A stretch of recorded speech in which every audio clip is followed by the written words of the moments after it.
The Madbean Wigl is a simplified version of the John Hollis Easyvibe. While the original has 4 phase stages, this pedal removes 2 of those, making for an easier build while still giving you a solid vibe sound. I'm going to be playing through a Fender Hot Rod Deluxe recorded with a Red 5 RVD9 dynamic microphone straight from the speaker, combined with a couple of impulse responses. Going to be using a 1989 Fender USA Stratocaster Plus. The pedal has only 2 controls that do exactly what you would expect. The rate affects the speed of the vibe, and the depth influences the intensity of the effect. Now let's start off with my clean sound.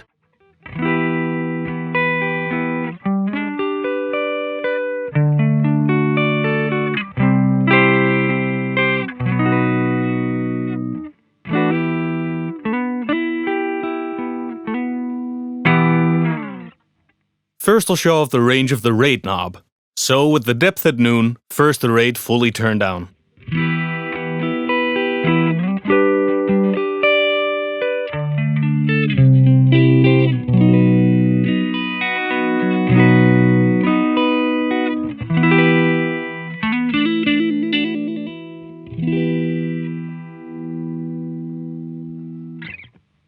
And now with the rate turned up to noon.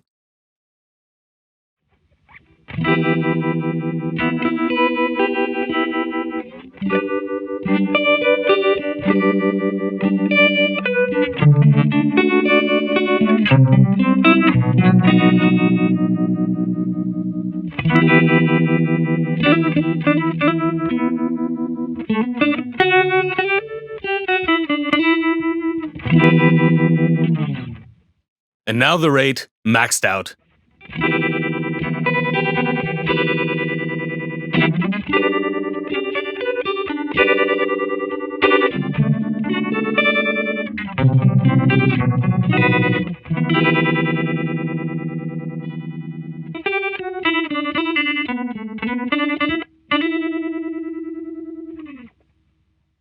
And now we'll do the same with the depth knob. So, with the rate at noon, first the depth fully turned down.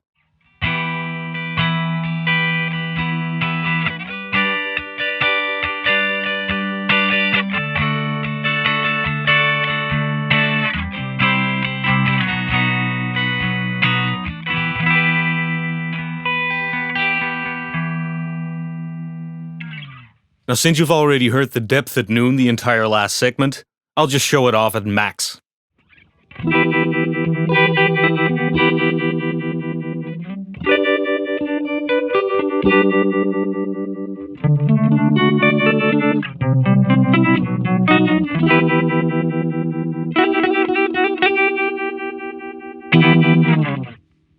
Now, if you want to go for the shakiest sound you can get out of this, here's everything turned up.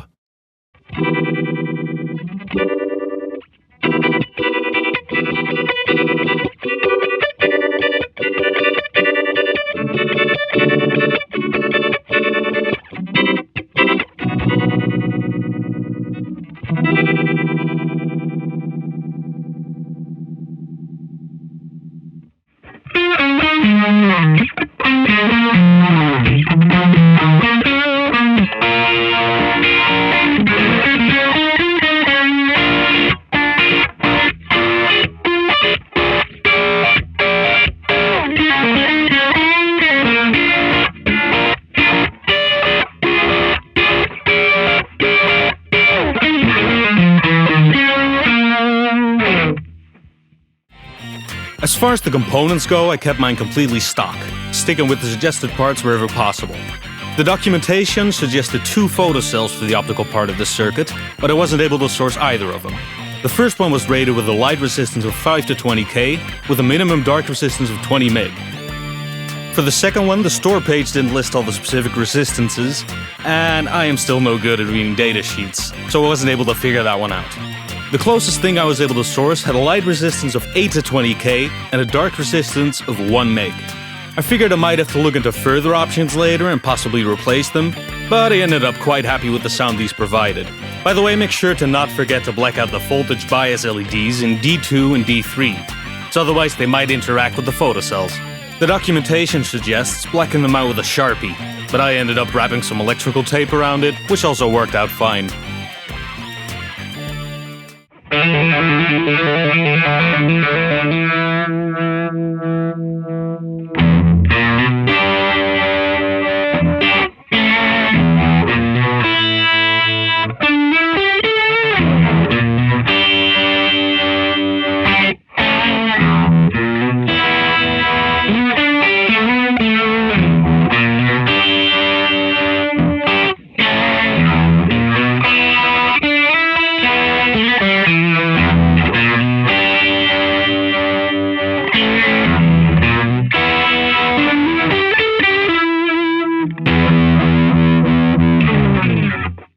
I wish I had a lot to say about the build process for this one, but it was honestly just a breeze. I had to do some guesswork with the part sourcing, but after soldering, it immediately fired up and sounded wonderful, so there was no further desoldering hassle or anything like that.